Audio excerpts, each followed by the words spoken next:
Vamos iniciar esse que é o terceiro e último dia do 4º Congresso Luso-Brasileiro de Auditores Fiscais, realizado por APIT, FEBRAFIT, Sindifisco Nacional e Unafisco Nacional, com organização da AFRESP e apoio da AFIT São Paulo, Anafisco, Senafresp e VIP Seguros. Antes de iniciarmos nossas atividades, a gente vai ter aí 2 painéis na manhã deste último dia de congresso. Tenho aqui algumas informações importantes. À tarde, nós vamos ter a premiação da maior delegação visitante e maior delegação proporcional visitante. E ao final do dia, como já foi dito aqui várias vezes, né, tanto no primeiro quanto no segundo dia, inclusive na própria cerimônia de abertura, a gente vai ter o tão aguardado aí lançamento do Prêmio Nacional de Educação, seguido aí de um coquetel de encerramento, já todos mais que convidados para a gente também celebrar a realização desse 4º Congresso. Muito bem, então agora abrindo os trabalhos do dia, o tema é IVA europeu, sonegação, inovação, jurisdição, tendências, operacionalização e melhores práticas na Europa. Só vou pedir mais uma vez para todos tomem seus lugares, por gentileza, para que a gente possa chamar o pessoal aqui à frente. Muito bem, então, para moderar esse painel, convido aqui o inspetor tributário na Autoridade Tributária e Aduaneira de Portugal e presidente da APIT, Nuno Barroso.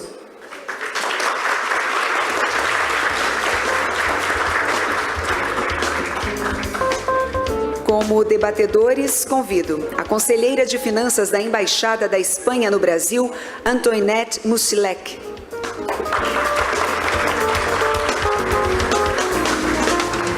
Também o presidente da Associação Nacional dos Auditores Fiscais de Tributos dos Municípios e Distrito Federal, Cássio Vieira.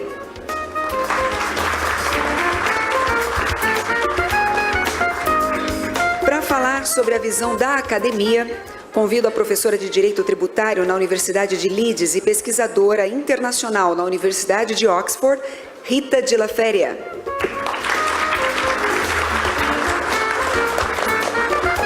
E para falar sobre troca de informações fiscais na União Europeia como instrumento de combate à fraude e evasão fiscal, convido ele que é especialista em Direito Fiscal, advogado especialista em Direito Fiscal, professor da Universidade Portucalense do Instituto Politécnico do Cávado e do AVE, e também membro permanente do Conselho de Fiscalização do Sistema de Informação Criminal, professor Dr. Pedro Marinho Falcão.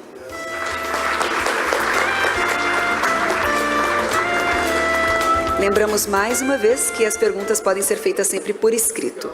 Com a palavra o moderador.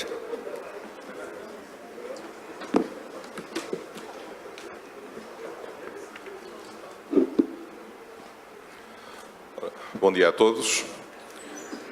Ora, um painel sobre IVA europeu numa altura em que o Brasil discute a introdução do IBS e uma discussão da PEC 45 que esperemos todos que nesta ou noutra forma possa corresponder a um verdadeiro IVA, sobretudo mais simplificado e ajudando não só na tributação, mas no reconhecimento público daquilo que deve ser um imposto. Tem também um conteúdo e uma função social e, portanto, desde que seja compreendido, simplificado e transparente, será uma ajuda para todos.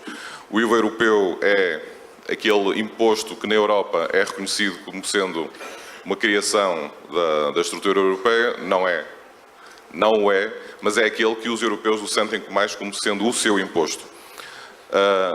Há, obviamente, a necessidade dele vindo a ser alterado, até porque a economia não é a mesma que esteve na criação. Nesta altura já não falamos de um IVA 3.0 nem do 4, eu acho que temos de estar a falar de um IVA 5.5, porque a verdade é que os ciclos económicos já não são nem de 10 nem de 20 anos, são cada vez mais curtos e o IVA tem de acompanhar isso. A professora Rita de la Feria e o professor Pedro Marinho Falcão, melhor do que eu, poderão falar sobre isso, mas dizer apenas que um dos grandes problemas em relação ao IVA europeu é a capacidade de ele se transformar também num problema, num inferno fiscal. A verdade é que é o principal alvo da sonegação ou aquele de mais fácil criação de problemas sonegatórios. A verdade é que dentro do fisco europeu nós estamos a falar neste momento de aproximadamente 50 mil milhões de euros que são sonegados só através do IVA e para todo o fisco é necessário realmente que estas novas alterações possam ajudar também nesse combate. Mas tem a palavra para começar a professora Rita de la Feria. Muito Muito obrigado.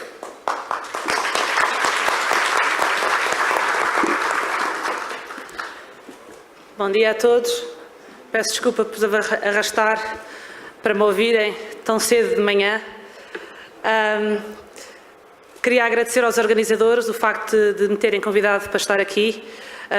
Eu cheguei ontem de manhã aqui ao hotel às 10 da manhã e parto aqui do hotel às 11 da manhã para o aeroporto, mas para mim é sempre um grande prazer vir não só a São Paulo, mas ao Brasil em geral. Eu soube agora, uns minutos antes aqui do nosso painel, que na verdade eu já sou antiga nestes congressos. Eu estive como palestrante no primeiro congresso que vocês tiveram em 2009, na Faculdade de Direito de Lisboa. Só que na altura o congresso não se chamava assim, não se chamava congresso, era só um encontro luso-brasileiro, penso eu, e eu não relacionei imediatamente que era a mesma organização, mas soube agora, portanto, eu já sou velha nestas andanças, já ando a fazer isto há muito tempo. Claro, era aluna. Bom, também para dizer que eu, na verdade, não vou falar do IVA europeu. Eu sei que esse é o tema do painel, mas os meus colegas de painel provavelmente falarão mais do IVA europeu e do problema da sonegação. Eu vou falar um pouco do IVA a nível mundial. Quais são as tendências mundiais do IVA? E em particular... Não? Diga-me este. Okay. Em particular, ao falar do IVA como um fenómeno global. Portanto, um imposto que se espalhou literalmente pelo mundo todo, e vou falar do porquê que ele se espalhou pelo mundo todo. Quais são as vantagens principais do IVA, principalmente ao nível da eficácia, da perspectiva da receita, mas também ao nível das empresas, da chamada neutralidade do imposto. E vou falar da neutralidade tanto ao nível das relações externas, portanto com outros países, e dentro do Brasil entre Estados, e falarei depois um pouco da neutralidade ao nível interno, no sentido de que não afeta as decisões de consumidores e empresas. Bom, qual é o melhor imposto geral para o consumo? Os impostos gerais sobre o consumo, ao contrário do que eu já ouvi dizer, de que é um imposto antigo, etc., só existem nos últimos 80, 90 anos é que se começaram a propor impostos gerais sobre o consumo. Antes disso, os impostos que existiam eram impostos geralmente sobre a renda. Portanto, nós temos imposto geral sobre o consumo de relativamente recente na nossa história da humanidade. Existem dois modelos clássicos de tributação geral sobre o consumo. O IVA e o imposto sobre vendas. O imposto sobre vendas, o principal país que o tem neste momento é os Estados Unidos, o IVA tem uma adesão global. Do ponto de vista económico, são os dois completamente equivalentes. Portanto, fazer como se faz com o IVA, que é coletar o imposto faseadamente nas várias fases da cadeia de produção, ou coletar o imposto só na última fase da cadeia de produção, em princípio, é economicamente equivalente. Não faz diferença. Na verdade, não é assim. E há uma razão pela qual o IVA é tão popular e o imposto sobre vendas não o é. O IVA é um imposto multifásico, não cumulativo, e isto na prática quer dizer que comparativamente ao imposto sobre vendas, ao imposto geral sobre vendas, o risco da sonegação, o risco da fraude é espalhado pela cadeia de produção. Quando alguma coisa corre mal no imposto sobre vendas, está tudo concentrado naquela última fase da cadeia de produção. Portanto, se alguma coisa corre mal e se há conluio, se há um acordo entre o vendedor e o comprador, todo o imposto é perdido. No IVA, como o imposto é coletado faseadamente, se alguma coisa corre mal, na pior das hipóteses, só se perde uma parte da receita que corresponde àquele elemento da cadeia de produção. Portanto, apesar de serem economicamente equivalentes, o IVA é considerado superior Não por um ponto de vista puramente teórico, mas porque na prática, de uma perspectiva administrativa, é muito, muito mais difícil de ser sonegado, de ser perdida a receita, do que no imposto sobre vendas. E por causa disso, o que nós temos é um IVA que se espalhou pelo mundo todo. Vocês repararão que o Brasil está ali considerado como tendo um IVA. É o vosso ICMS, não é? Há IVAs melhores e há IVAs piores. Portanto, o mapa não vos diz quais é que são os IVAs bons e quais é que são os IVAs maus. Diz-vos apenas quem é que no papel tem um IVA. E se vocês virem este mapa, só não tem IVA os Estados Unidos e alguns países em África.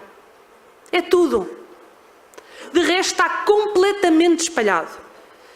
Aliás, havia uma parte branca naquele mapa, ali na zona do Golfo, em que havia vários membros países ali na zona do Golfo que não tinham IVA e nos últimos anos, devido à queda do preço do petróleo, todos estão a implementar. E, portanto, temos 8 países que nos últimos anos, numa zona em que estava completamente branca, agora está toda azul. Mesma situação com Angola, que era um país extremamente dependente, com uma economia extremamente dependente do petróleo, e que está agora, este ano, a implementar o IVA. O IVA entra em vigor em 2019 em Angola. Então, e quem é que tem IVAs bons e quem é que tem IVAs maus? Quando o IVA foi inventado e foi a primeira vez implementado na sua forma atual, houve tentativas anteriores, tenho que vos dizer, mas a sua forma atual foi implementado pela primeira vez em 1954 em França. De França espalhou-se para o resto da Europa o chamado um IVA tradicional, incluindo alguma parte da América Latina. Esses IVAs antigos são os IVAs que são tecnicamente mais fracos. Daí o meu colega de painel, Nuno, estava a dizer que o nosso IVA português já foi alterado não sei quantas vezes. Porquê? Porque é um IVA desse tempo que tecnicamente ainda sabíamos pouco do funcionamento do imposto e, portanto, o IVA tem deficiências estruturais que têm vindo a ser colmatadas, temos a tentar resolver esses problemas ao longo dos anos, mas que ainda lá estão. Portanto, o IVA português, os IVAs europeus têm ainda muitos defeitos. Em 1980, a Nova Zelândia resolveu implementar um IVA completamente diferente. Em 1980 já se sabia muito mais sobre o imposto, tecnicamente já se sabia o que é que resultava e o que é que não estava a resultar. E esse modelo neozelandês passou a ser conhecido como o IVA moderno. E todos os IVAs de 1980 para a frente tendem a ser, não são todos melhores, mas tendem a ser de maior qualidade técnica do que os IVAs anteriores a 1980.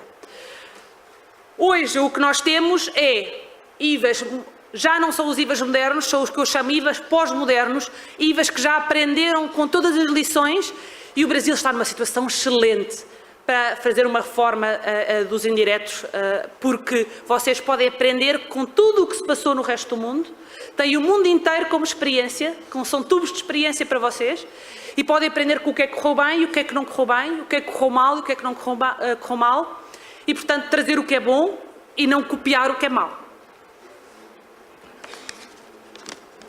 Então, e porquê que o IVA é superior? Porquê que se espalhou pelo mundo inteiro? Porquê que temos vindo a ter melhores IVAs progressivamente? Porquê que estamos a tentar tecnicamente melhorar o imposto, etc? Porque vale a pena? É a grande questão. A verdade é que o IVA tem qualidades intrínsecas técnicas que são difíceis de copiar para qualquer outro imposto. E, nomeadamente, o IVA tem duas grandes qualidades. Por um lado, é um imposto extremamente eficiente. Por outro lado, é um imposto neutro. Eu vou falar um bocadinho sobre estas duas vertentes em mais detalhe, mas o que eu quero dizer com eficiente é essencialmente isto. Quanto melhor for o IVA, tecnicamente melhor, mais fácil é de coletar. Um IVA muito simples precisa de muito poucos custos administrativos para coletar. E, por outro lado, tem significativos benefícios ao nível da receita. No ponto de vista da neutralidade, é um imposto que não distorce a economia internamente, mas, por outro lado, é um imposto que também não distorce as decisões de investimento. Portanto, estas são os grandes bacilares das vantagens do IVA. A sua eficácia para a perspectiva dos governos, a sua neutralidade para a perspectiva das empresas. Portanto, há uma situação em que, uma daquelas raras situações em que os dois lados da equação estão de acordo. É bom para os governos, é bom para as empresas. Sobre a eficácia e a eficiência. Mesmo os países que têm um mau IVA coletam muito dinheiro. Na Europa, o IVA coleta cerca de 20% da receita total, em média, mas há países no mundo em que o IVA coleta 40% da receita total. E o que é engraçado é que alguns desses IVAs são tecnicamente bons, alguns desses IVAs nem são os melhores possíveis, mas coletam na mesma. É aquilo que se às vezes designa de uma máquina de fazer dinheiro. O Imposto Geral sobre o Consumo é uma máquina de fazer dinheiro. Na maioria dos países, coleta mais, inclusive nos países europeus, coleta mais do que qualquer outro imposto sozinho. Em outros países, inclusive em alguns países europeus, coleta mais do que os dois impostos sobre a renda juntos. Portanto, coleta mais do que os impostos sobre a renda todos postos juntos. Portanto, tanto em níveis absolutos, em termos de dinheiro que coleta, como em níveis relativos, comparativamente aos outros tributos, o IVA é muito mais eficiente do que os outros. É muito mais eficaz. Neutralidade. Começamos pela neutralidade externa, ou seja, porque é que é neutro relativamente às decisões de investimento. O IVA, quando bem desenhado, é baseado no princípio do destino. Isto quer dizer, na prática, que a alíquota do imposto é aquela que se aplica no país onde está o consumidor, onde está o comprador. E isso significa, na prática, que é completamente indiferente para um bom IVA, é completamente indiferente onde é que a empresa está sediada, onde é que está a fábrica. Porque independentemente de onde esteja sediada, de onde esteja a manufatura, de onde estejam as operações de marketing, etc., todas as fases da cadeia de produção, o IVA será sempre aplicado à alíquota do país do destino. Portanto, não interessa onde está, o que interessa a produção, o que interessa é onde está o consumidor. E porquê é que isto é tão importante? Porque o consumidor é o elemento menos movível, menos móvel da cadeia de produção. Dir-me-ão vocês, com razão, os consumidores também se movem. Temos o fenómeno do chamado cross-border shopping, não é? Vai comprar uma coisa ali ao país do lado porque tem uma alíquota inferior. E é verdade. Mas o que nós sabemos hoje é que essas transações de chamadas cross-border são o que os economistas chamam marginais.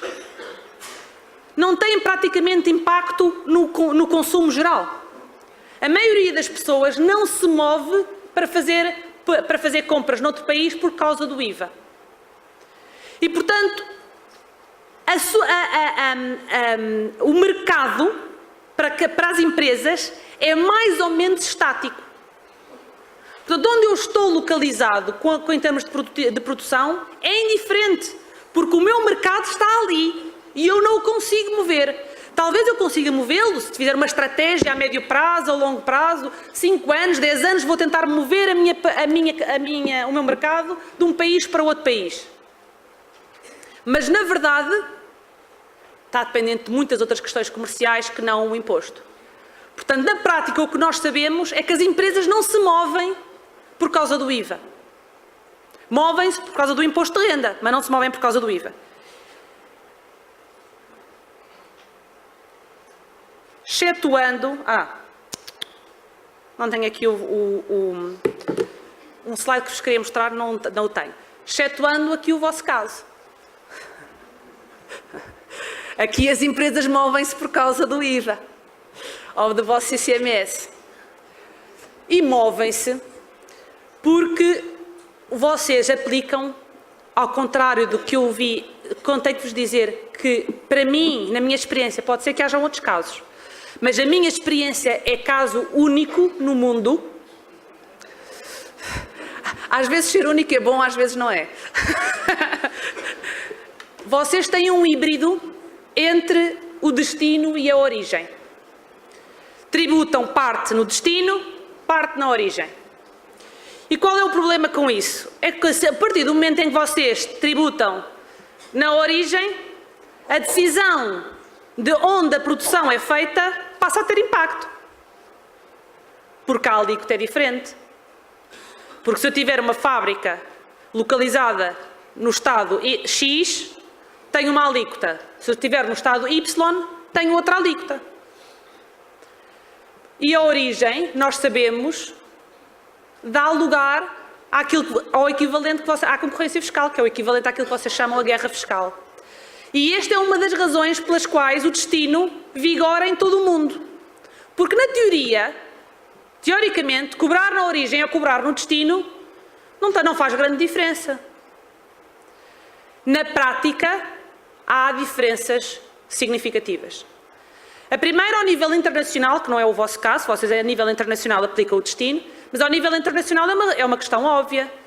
É que nós não tributamos as exportações, mas tributamos as importações. Portanto, ao nível da balança comercial e ao nível de potenciais déficits, claro que faz sentido não tributar exportações e tributar importações. Estamos a incentivar as exportações e a desincentivar as importações. Faz todo o sentido.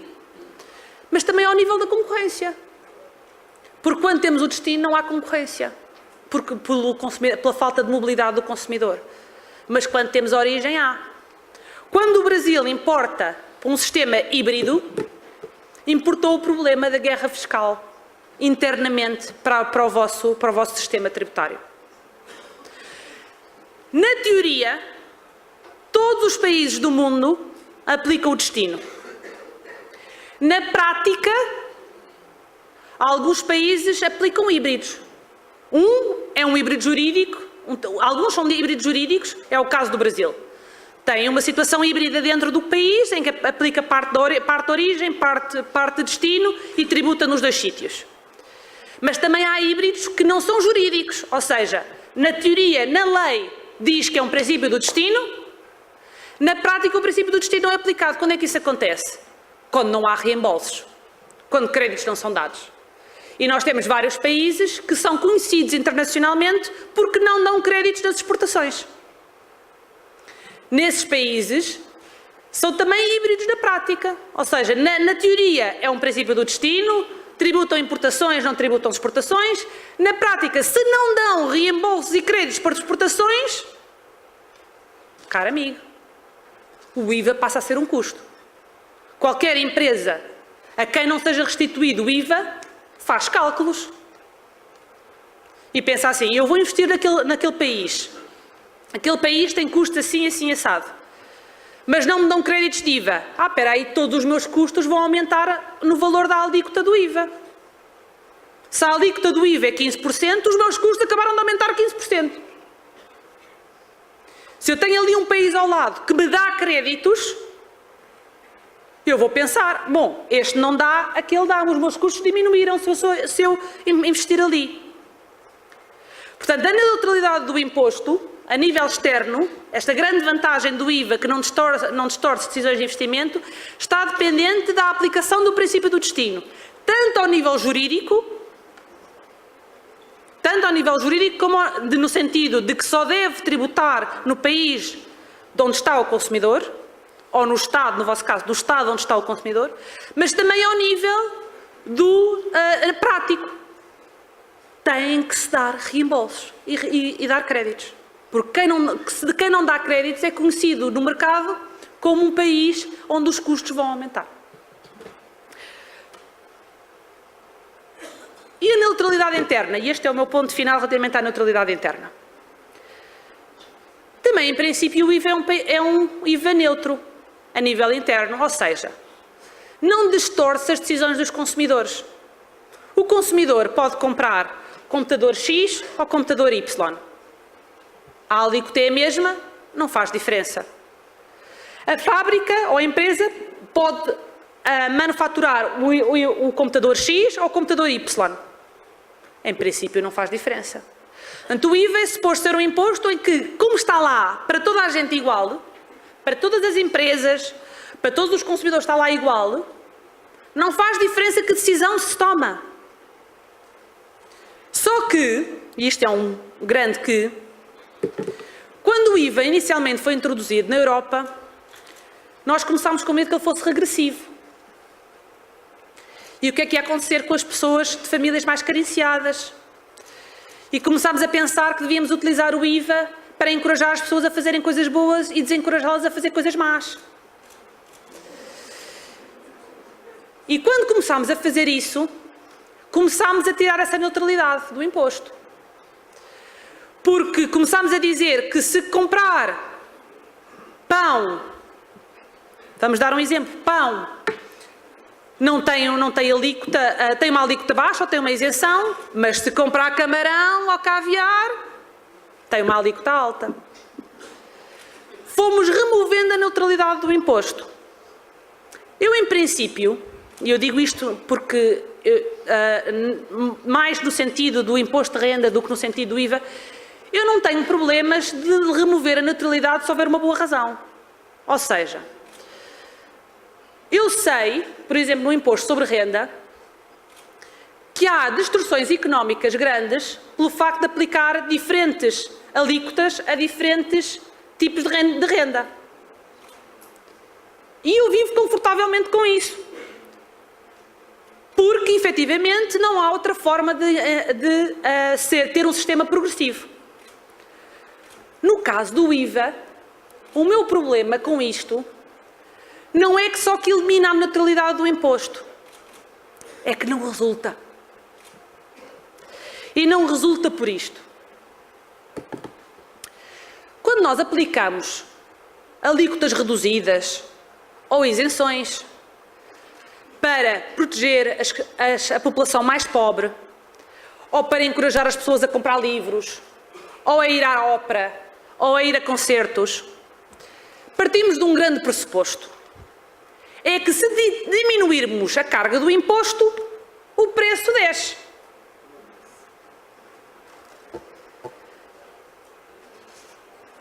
É intuitivo, certo?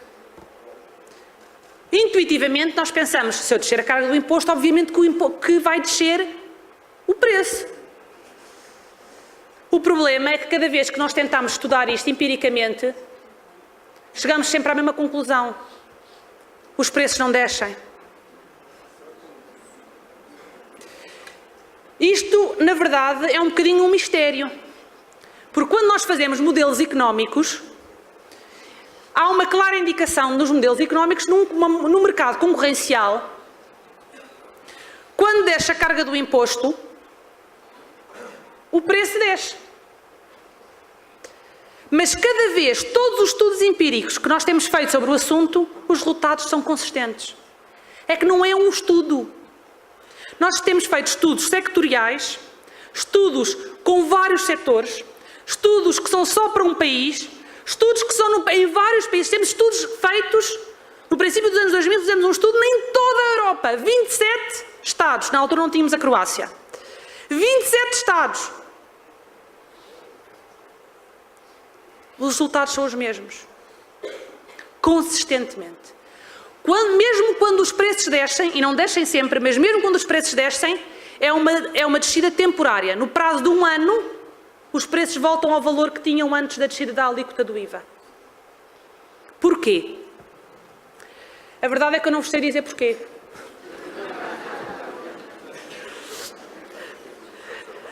A verdade é que há várias possíveis explicações. Uma das explicações é que os mercados não são completamente concorrenciais. Portanto, os preços não são completamente elásticos. A outra possibilidade é que, isto vem mais de estudos mais recentes de ciência comportamental, é que nós sabemos que as pessoas não tomam decisões completamente racionais. Portanto, é possível que nós continuamos a ir àquele cabeleireiro, mesmo que a alíquota deixa, em vez de ir ao outro, porque gostamos daquilo. Portanto, não sabemos ao certo se tem a ver com questões de ciência comportamental, não sabemos se tem a ver com questões de concorrência imperfeita. Portanto, a razão pela qual os preços não descem não está clara. Mas o que está claro é que cada vez que nós tentamos medir, não descem. Um dos estudos mais recentes coloca a questão, então se os preços não descem, para onde é que vai o tributo extra? Para onde é que vai o dinheiro? Em princípio, podemos imaginar várias possibilidades. Se calhar vai pagar mais para os fornecedores, agricultores, ou pessoas que produzem bens de produção, para investimento. Se calhar as empresas acarretam esse dinheiro para investimento e depois criam mais emprego. Portanto, se calhar o IVA é bom, a descida da alíquota é boa na mesma, porque vamos criar mais emprego. O estudo mais recente indica aquilo que instintivamente nós já suspeitávamos. É que não é nenhuma destas pessoas. É o revendedor. É o que vocês chamam o grossista, não é? O grossista que vocês chamam? Varejistas. São os varejistas. Quase todo o tributo extra, mais de 90% dos estudos mais recentes, vai para eles. Não pagam mais aos fornecedores. Não criam emprego. Não empregam ninguém. E não passam para o consumidor. Absorvem tudo em margem extra. Dir-me-ão vocês, isto são estudos sobre um produto, ou 2 produtos, ou 10 produtos, num país ou noutro país. Quem me garante a mim que os preços não descem aqui no Brasil?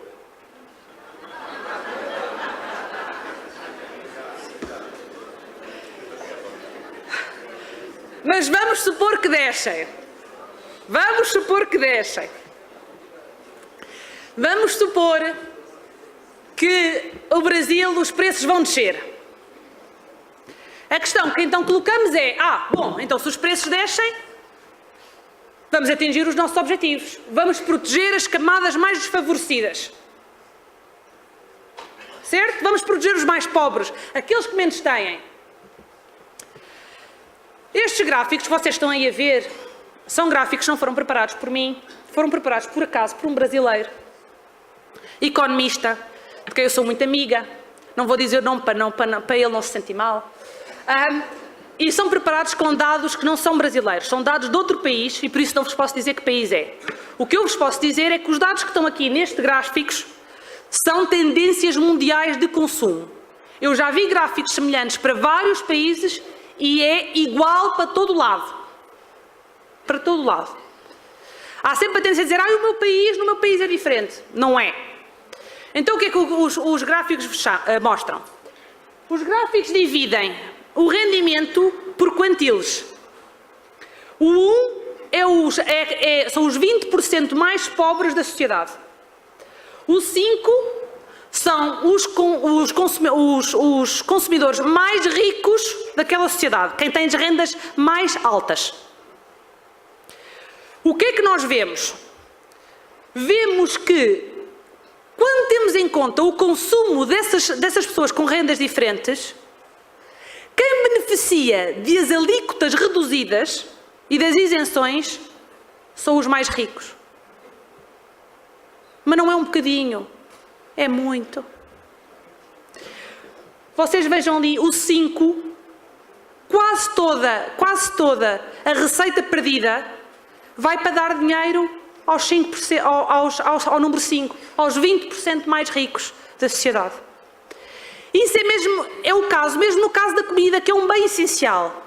E vocês pensam, mas será que os ricos comem mais do que os pobres? Não, mas têm gostos mais caros. O que nós sabemos em termos de tendências mundiais é que à medida que a nossa renda aumenta, os nossos gostos em termos de comida também ficam mais refinados. E gastamos cada vez mais dinheiro.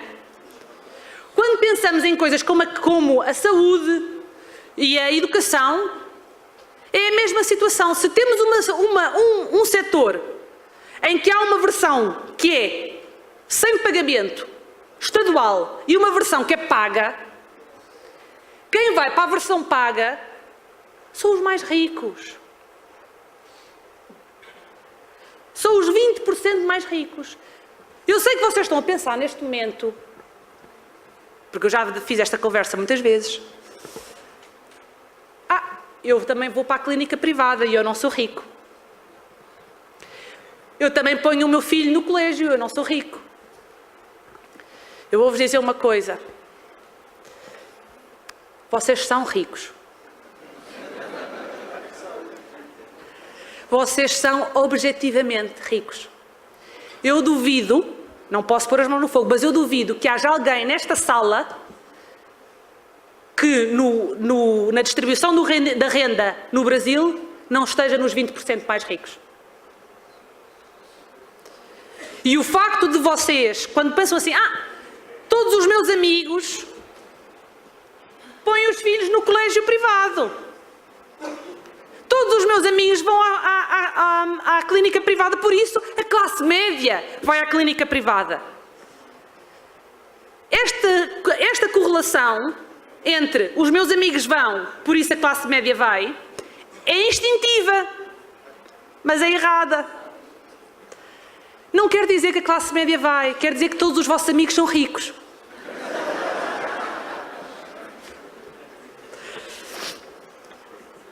E esta é a dura realidade.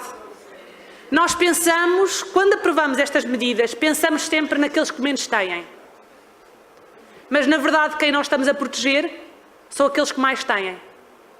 E o que é mais grave de tudo é que nós sabemos, por estudos de finanças públicas, não são de tributos, que quem mais beneficia de serviços públicos são os mais pobres. Portanto, quando nós isentamos ou aplicamos alíquotas reduzidas ao colégio privado, estamos a tirar a receita dos mais pobres que vão à escola pública para dar aos mais ricos que vão ao colégio privado. E essa é a dura realidade. Nós sabemos que muitos dos erros da tributação, não só o IVA, mas em geral, são feitos porque nós temos uma má capacidade de autorreflexão sobre a nossa renda. Ou seja, quando nós perguntamos às pessoas, vocês acham que deve haver um imposto sobre a renda mais alto para os mais ricos? Se fizer as perguntas neste termo em sondagens, em questionários, toda a gente quase diz que sim. Mas quando lhes disser que no quintil de distribuição do rendimento, mas você é rico, não, eu não sou rico. Os ricos são outros.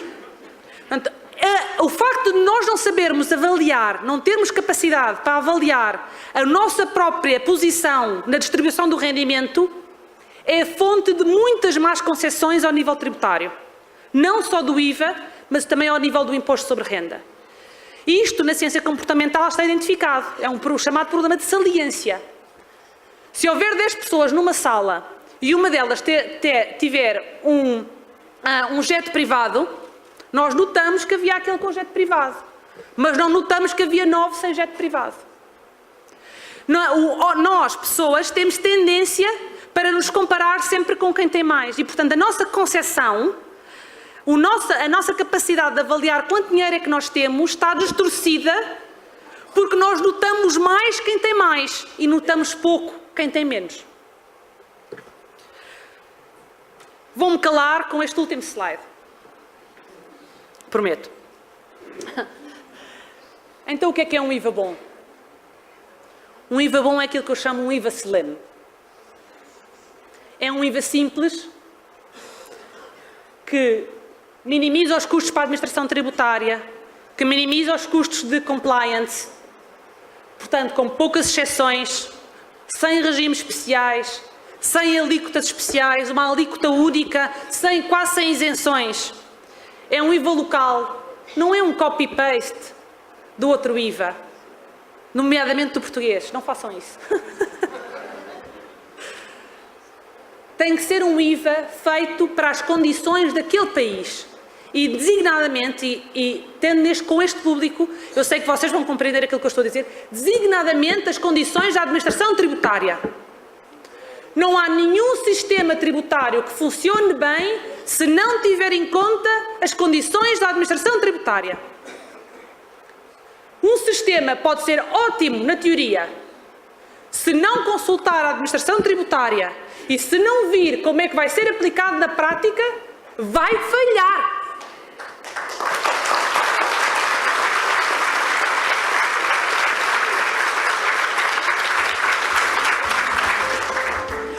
Portanto, para um IVA funcionar aqui, esse princípio aplica-se. Tem que ser o IVA feito para o Brasil, com as condições do Brasil. E, finalmente, que seja um IVA moderno. Aprendam com os erros dos outros, aprendam com as boas práticas dos outros. Vocês têm condições fantásticas ao nível tecnológico, porque têm um sistema informático avançadíssimo a nível internacional. Aproveitem as novas tecnologias. O IVA tem características que significa que as novas tecnologias podem ser um desafio, mas também podem ser uma grande vantagem, principalmente ao nível da fraude e da sonegação.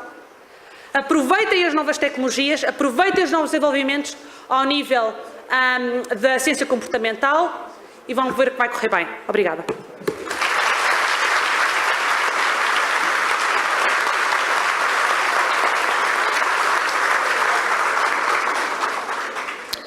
Obrigado, professora Rita. Bastante elucidativo. Não gostava de ser o palestrante a seguir a si, mas Dr. Pedro Marinho Falcão, se não se importa.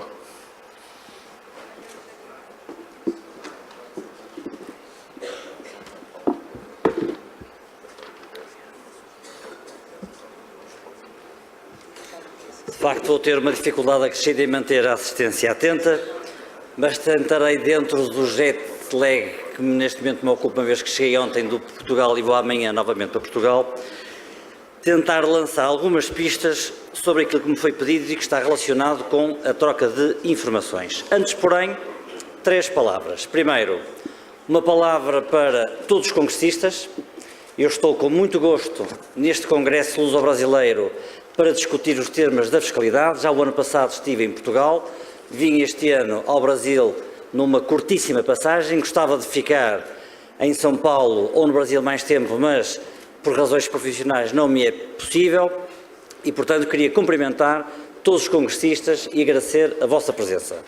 Uma segunda nota para agradecer à organização pelo convite, agradecer ao Juraci Soares da FEBRAFIT, agradecer ao meu amigo Rodrigo Sepada da ASFREP, e ainda ao Nuno Barroso, da APIT Portugal, que é sempre alguém que dinamiza e que incentiva a discussão destas matérias. Queria agradecer calorosamente o convite que me foi endereçado e tentarei corresponder às expectativas que em mim depositaram.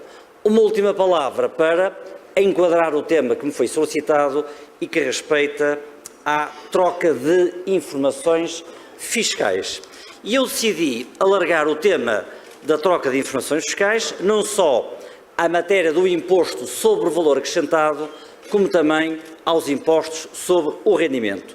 Porque hoje o fenómeno da evasão fiscal é um fenómeno que está enraizado não só na dinâmica do IVA, e quando nós pensamos em introduzir um sistema de tributação do consumo, temos que associar este regime aos comportamentos fraudulentos dos contribuintes, e eu diria que na Europa mediterrânea há uma grande imaginação dos nossos contribuintes para desenvolver comportamentos de natureza fraudulenta, mas não se resume apenas aos comportamentos em matéria do IVA, a fraude.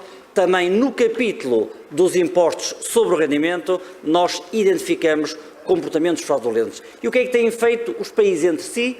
Porque os países não são ilhas que vivem isoladamente, são países que interagem do ponto de vista económico e interagem do ponto de vista fiscal. O que é que têm feito os países? Têm promovido acordos no sentido de alcançar com êxito trocas de informações, no sentido de permitir às autoridades tributárias de cada país identificar os comportamentos fraudulentos e, desta forma, atacar na raiz a fuga tributária, porque, como sabemos, é um elemento preponderante na erosão da própria sociedade e, consistentemente, é um elemento determinante nas assimetrias sociais que se criam, porque está demonstrado que aqueles que têm mais capacidade económica e, nessa medida, maior capacidade de aconselhamento, são aqueles que tendem a desenvolver comportamentos evasivos, seja de natureza fraudulenta, seja de natureza lícita, aquilo que nós tecnicamente designamos por elisão fiscal. E por isso trarei para a minha intervenção o tema dedicado à troca de informação fiscal, não só nos impostos sobre consumo, como também nos impostos sobre o rendimento.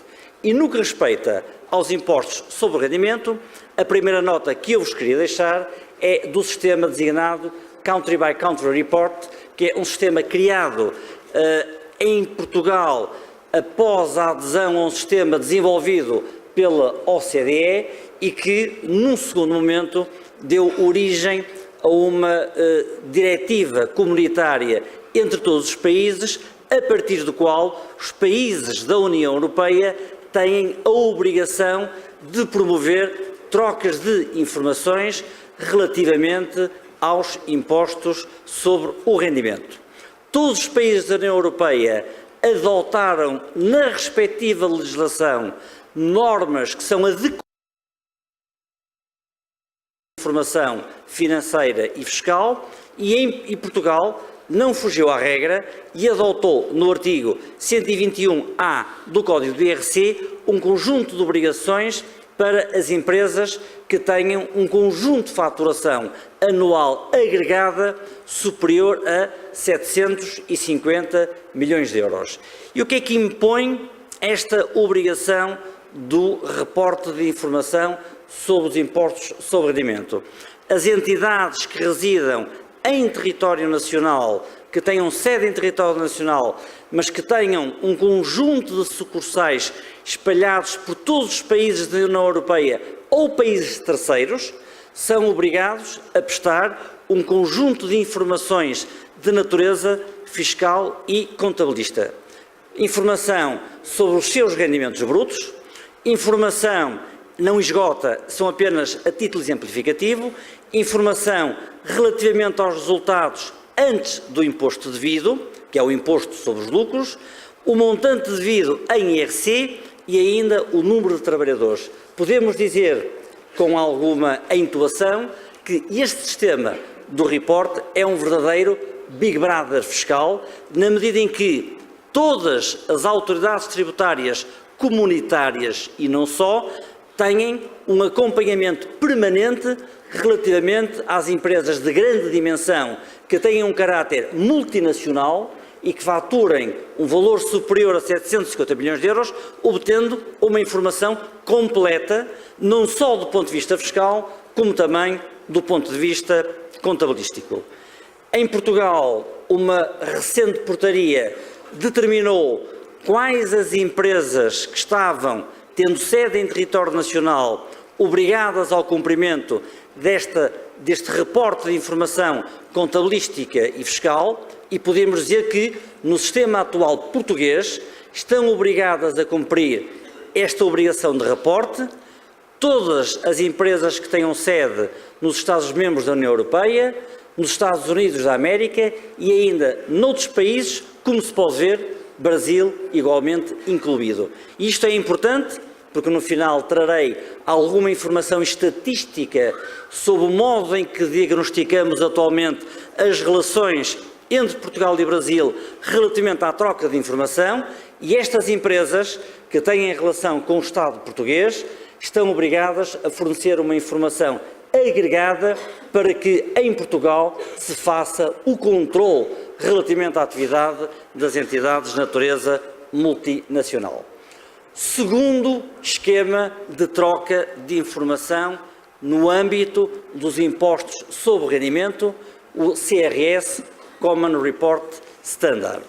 É um sistema que foi criado pela OCDE, foi adotado em 2014 pela União Europeia e passou a ser obrigatório para todos os Estados-membros da União Europeia a partir do ano de 2016. É um sistema altamente dinâmico, na medida em que hoje são cerca de 140 os países aderentes ao sistema do CRS, onde incluímos igualmente o Estado brasileiro, e este sistema, ao contrário dos sistemas anteriores, o que vem promover é uma troca automática de informação entre todos os países aderentes à Convenção do CRS. Ou seja, enquanto que no sistema anterior os países colaboravam entre si no quadro do imposto sobre o rendimento, a solicitação dos países que estivessem em curso determinada investigação e, portanto, era necessário que determinada autoridade promovesse ou solicitasse uma informação para que tivesse um feedback do Estado a quem essa informação fosse dirigida. O que nos traz de novo o CRS é que a troca de informação passa a ser uma troca automática, isto é, independentemente de qualquer solicitação, todos os países, como se fosse uma plataforma gigantesca, trocam entre si informação de natureza financeira relativamente a um conjunto de entidades, pessoas singulares ou coletivas, que estejam sediadas nos países que aderiram ao sistema do Common Report Standard. E, portanto, com um sistema que atualmente está implementado e que é dinâmico, porque é cada vez maior o número de países que têm vindo a aderir ao CRS, as autoridades tributárias têm acesso fácil à informação que é disponibilizada no âmbito do CRS. E estão sujeitos à troca de informação os particulares, as entidades financeiras sediadas em países aderentes ao CRS e ainda, note-se, mesmo que seja uma entidade não sediada, mas em que o beneficiário efetivo tenha sede num país aderente ao CRS, as entidades financeiras são obrigadas a reportar essa informação.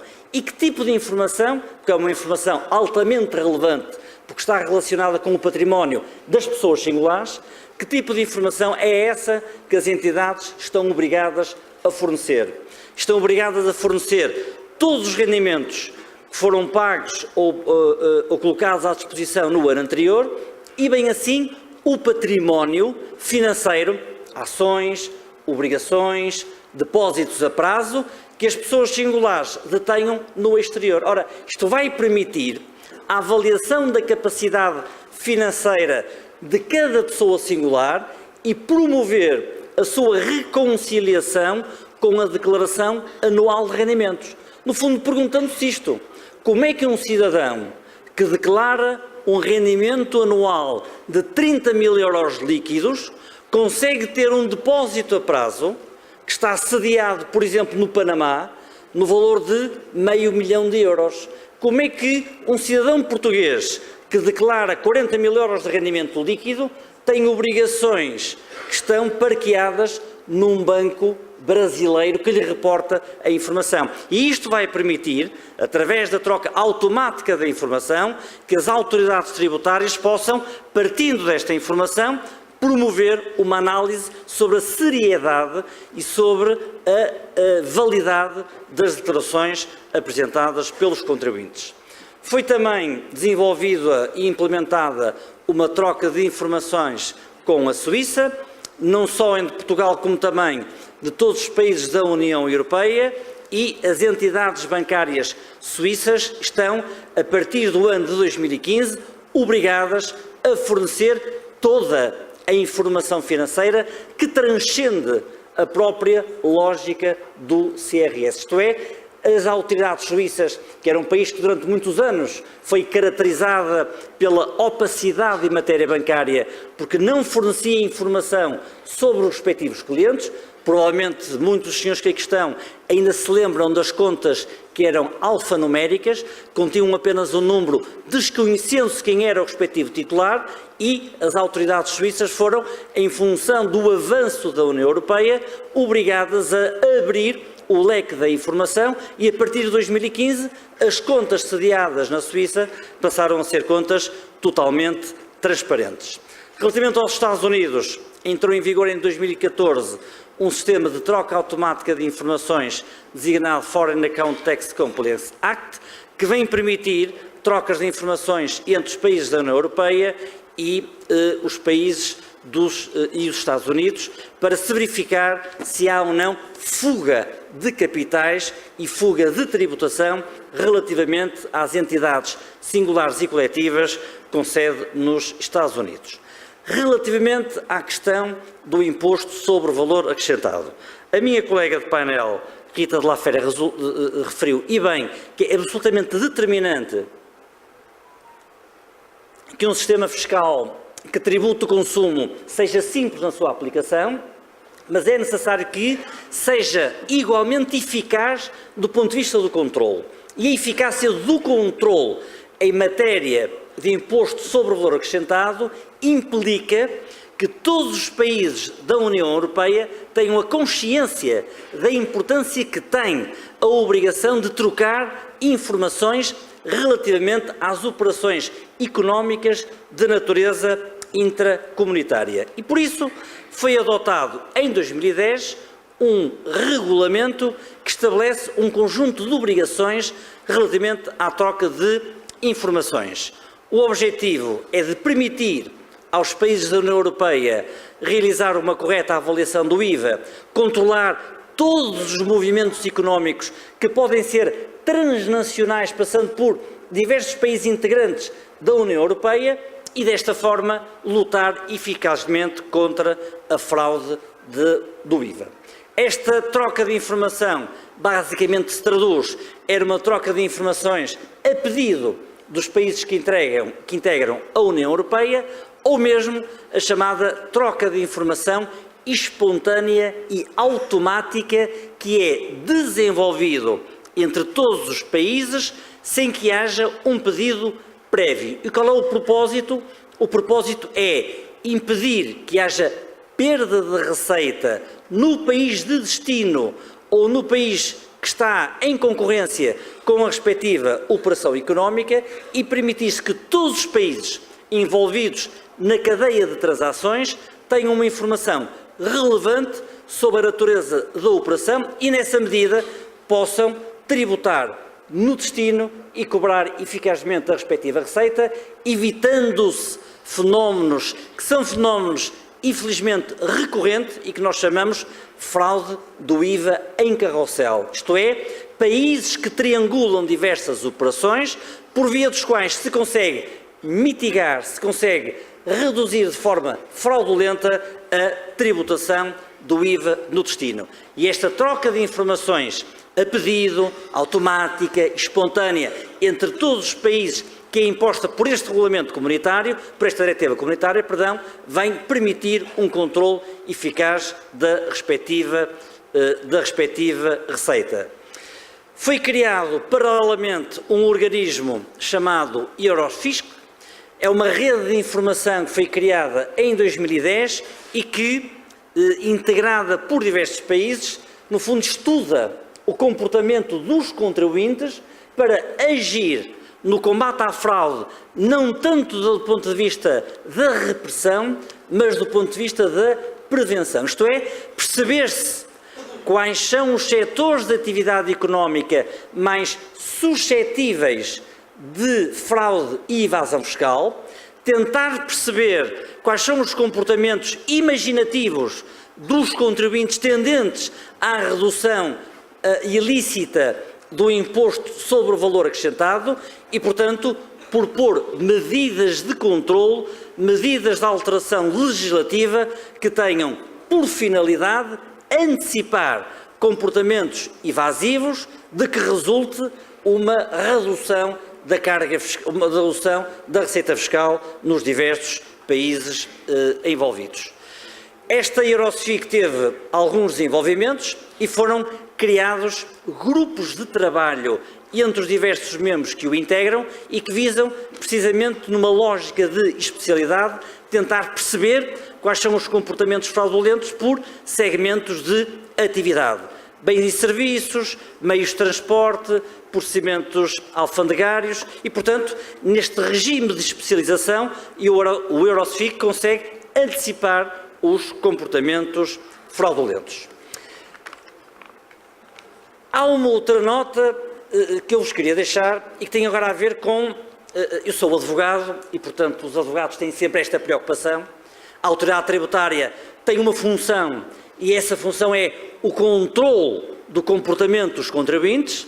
A função da autoridade tributária é de impedir que haja fuga do imposto e promover uma correta aplicação da lei, mas é necessário também pensar nos direitos e nos interesses do contribuinte quando estão envolvidos em comportamentos de controle do ponto de vista da autoridade tributária. E nessa medida, a troca de informação pressupõe sempre a tutela jurídica dos direitos dos contribuintes, dos sujeitos passivos abrangidos. E nessa medida, a União Europeia sujeitou a troca de informações a dois princípios: o princípio da especialidade e o princípio da confidencialidade.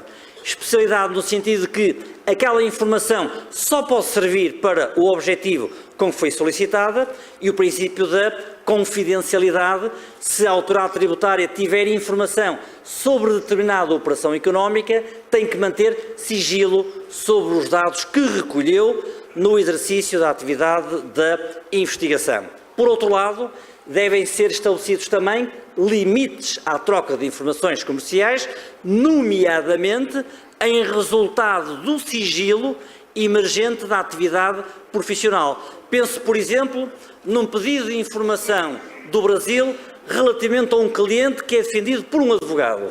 Está o advogado obrigado a fornecer uma informação quando no seu estado de residência a lei profissional protege o sigilo deste profissional do sigilo do advogado?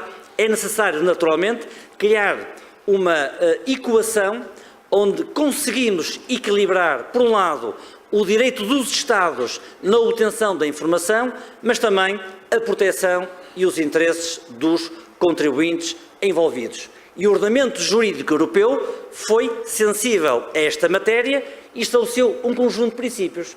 O princípio da proporcionalidade, o princípio da não discriminação, o princípio da participação dos interessados relativamente à troca de informações, ocorrendo de igual modo esta mesma preocupação no Estado português, através do direito à notificação, o direito à participação, isto é, um conjunto de direitos que estão sempre associados à troca de informações para que os contribuintes possam estar associados a uma aplicação, eu diria, equilibrada da lei e que não sejam sempre o elo mais fraco no que resulta à troca de informações de natureza fiscal.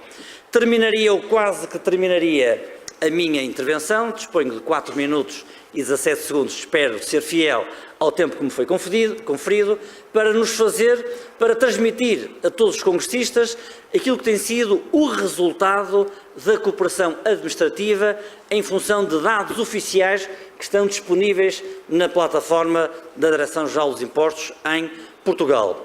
Repare-se que em Portugal houve, no ano 2017, que são os últimos dados conhecidos, 168 pedidos de informação recebidos e pedidos de informação satisfeitos, o que nos deixa, de facto, de alguma forma, com uma perspectiva positiva sobre a participação do Estado português relativamente às respostas e ao pedido de informação. Mas, quando olhamos para outros países, nomeadamente para o Brasil, olhamos com alguma reserva. Reparem que França teve entre recebidos 397 mil e enviados 230 mil, e Brasil, em 2017, não recebeu nenhum pedido, enviou apenas 8. Isto é, quando nós comparamos a aplicação prática do instrumento de troca de informações, verificamos que os países da União Europeia são países altamente sensíveis e, portanto, ativos no que respeita à troca permanente de informações, mas países exteriores à União Europeia, e eu trouxe o Brasil propositadamente, nota-se que há uma menor sensibilidade, provavelmente ainda pelo menor conhecimento relativamente a estas matérias, no que respeita à troca de informações. E a questão da troca de informações é absolutamente decisiva.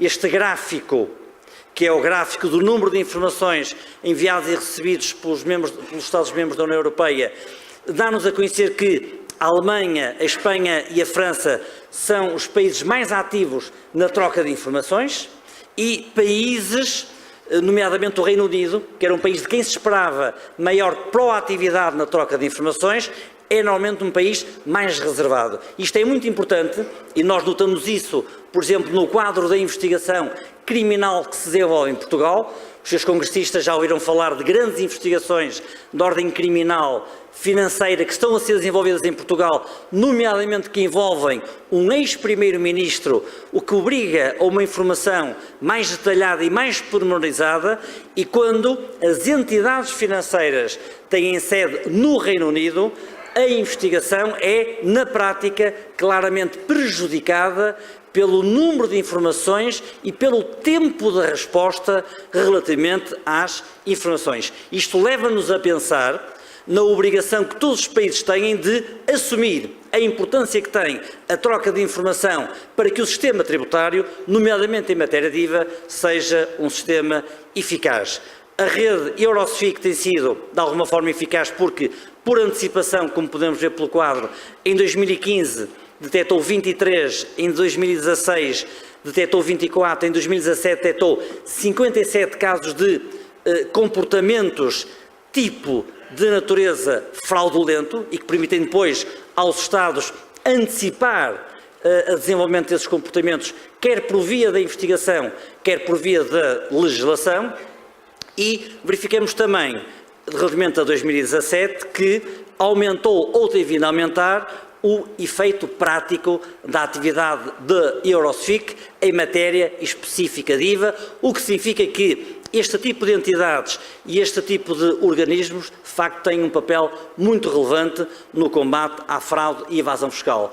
É hoje uma preocupação permanente do Estado português e faz parte do plano estratégico do combate à fraude e evasão fiscal que está traçado para as promessas de 2018 a 2020 e, no quadro do combate à fraude e evasão fiscal, a cooperação com outras entidades internacionais é absolutamente decisivo. E o que pretende o Estado português e a mensagem que o deixa a todos os Estados com quem Portugal deve colaborar vai precisamente no sentido de intensificar a cooperação internacional para garantir uma proteção e uma segurança eficaz das fronteiras externas. Porque, e assim terminaria, meus amigos, convençam-se que, se não houver uma troca eficaz da informação, continuam a existir verdadeiros paraísos fiscais e os paraísos fiscais são um dos elementos mais importantes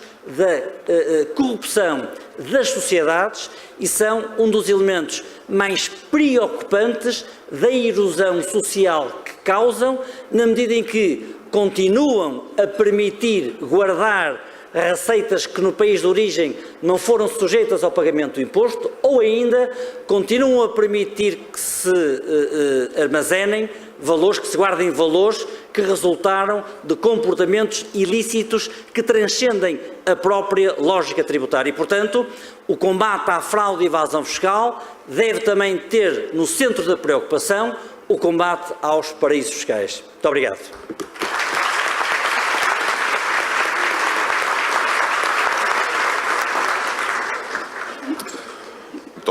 Muito obrigado, Dr. Pedro Marinho Falcão. Eu acho que deixa um ar de otimismo, mas também algumas dúvidas sobre esta troca de informações e a qualidade e quantidade de informação. Eu passava já a Antoinette Musilek como debatedora. Sim, se oye? Bom dia a todos. Então, primeiro gostaria de cumprimentar os organizadores do evento de novo este ano, Rodrigo, Jorge, assim, muitíssima obrigada. Também gostaria dizer que é uma honra assistir de novo ao Congresso Luso-Brasileiro. Obrigada, Nuno. E dar os parabéns a todos os palestrantes dos 2 dias e de hoje. A temática que tem o Congresso deste ano é bem de atualidade. O Brasil tem agora a reforma tributária, então o IVA e todas as dificuldades e demais é essencial. Mas a Europa, agora mesmo, estamos fazendo uma revisão de nosso IVA para a luta da sonegação. Então, também a Europa está fazendo mudanças. Internacionalmente, o OCDE cada dia está mais ativo para estabelecer boas práticas, estabelecer os princípios legais necessários para um IVA neutral e eficiente.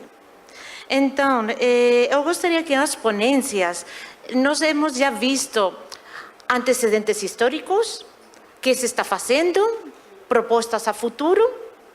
Também tem alguma crítica, mas essas críticas sempre são boas e construtivas. Mas, em realidade, se nós analisamos o sistema fiscal tributário de um país, esse sistema sempre reflete a realidade do país, da administração tributária e dos seus cidadãos. O que acontece? Que a situação econômica, empresarial, social muda muito mais rápido que a administração tributária. Então, alguma vez, essa realidade não é certa, é a realidade passada. Então, a administração tributária tem que mudar. Isso significa que o sistema tributário que tem está errado? Está errado, pode, antes não, mas agora tem que atualizar-se, modernizar-se. Então, falar sempre mal de um sistema, não. Você não pode quedar no passado. Tem que ver a realidade, porque as empresas, começamos com o sistema tributário doméstico. O que aconteceu? Empresas globalizam. A Fazenda tem que ampliar a internacional. Depois, a realidade social é diferente. As compras já não são domésticas, agora são compras eletrônicas, internet. Então, temos economia digital. Temos que mudar de novo nosso sistema tributário. Mas isso é a evolução lógica do sistema econômico social. Depois também tem a sonegação. Eles são muito mais criativos que a administração tributária. Eles aproveitam qualquer laguna, qualquer diferença que tem na legislação. Os legisladores tributários tentamos fazer o melhor possível, mas sempre tem que fazer algum acordo, como o IVA, que tentaram inicialmente estabelecer o princípio de origem e fizeram como um acordo para chegar a finalizar o IVA e daí chegou a sonegação de fraude carrossel, que agora tentamos eliminar. Então, se você vê agora um estudo de que eles falam de pirâmide contribuinte, imagina, a base de uma pirâmide sempre é mais grosso. E normalmente a base são os contribuintes cumpridores. Então, atividades da administração tributária têm que facilitar ao cumpridor. Ele já não é uma administração tributária que assusta, que você recebe um e-mail da administração tributária e você sente medo. Não, você é cumpridor. A administração tributária trabalha para você. Depois tem aquele que se pode não cumpre, mas se você ajuda, então fica um pouquinho pior que o anterior. A administração tributária tem que ajudar. Continuamos em pirâmide, cada vez tem menos contribuintes. São aqueles que eles não querem contribuir, mas allí eles têm ainda a ideia de fazer alguma coisa ruim. O trabalho que tem a administração tributária é a detecção, prevenção. E, finalmente, a cúspide, cada vez mais pequena, tem que comparar a administração, contribuintes que são cumpridores, a cúspide. Cúspide, normalmente, são pessoas, organizações já que estão fazendo planificação fiscal agressiva, que eles utilizam as lagunas, eles criam toda uma rede. Então, lá onde a administração tributária tem que ser bem firme e lutar com essa sonegação. Muitas vezes os contribuintes de abaixo ainda tem a ideia que a administração tributária é o leão, o que vai prejudicar. Mas hoje isso mudou. Agora a administração tributária, a seu objetivo principal é facilitar, mas lutar contra aquela pequena organizações, não, pequena quantidade de organizações, que acontece que alguma vez não é só fraude fiscal. Você tem detrás blanqueio de capitais, drogadição, terrorismo. Tem muitas coisas. Vocês, como auditores fiscais, estão ajudando a luta contra o terrorismo também. Tem que ter isso em mente. Então, a evolução da administração tributária pode ser como uma moneda de duas caras. Agora a administração tributária tem uma cara amigável para os contribuintes cumpridores. Lá que fazemos, o primeiro lugar é facilitar todo possível contribuinte. O imposto já não é continua sendo uma obrigação, mas é uma obrigação de entregar dinheiro. Mas os pais dos anos 80, que têm que fazer uma semana os números para a sua declaração da renda, ha mudado. Hoje em dia, a declaração da renda é simplesmente um clique no móvel e você apresentou a declaração em 5 minutos. Como consegue isso? Informação. A administração espanhola sempre teve muita informação tributária. Por quê? Mais doméstica. Essa informação vem dos bancos, do próprio contribuinte, dos empregados. O que fizemos com isso? Borradores da declaração. Sempre ajuda. Mas, pouco a pouco, a economia doméstica trasladou a internacional. Então, precisamos das trocas de informação. As trocas de informação levam muitos anos. Por exemplo, o convênio de dupla tributação que temos entre Espanha e o Brasil, de 1974, já tem a possibilidade de fazer troca de informação. Não é nada novedoso. Faz muitos anos que tem a possibilidade legal de fazer.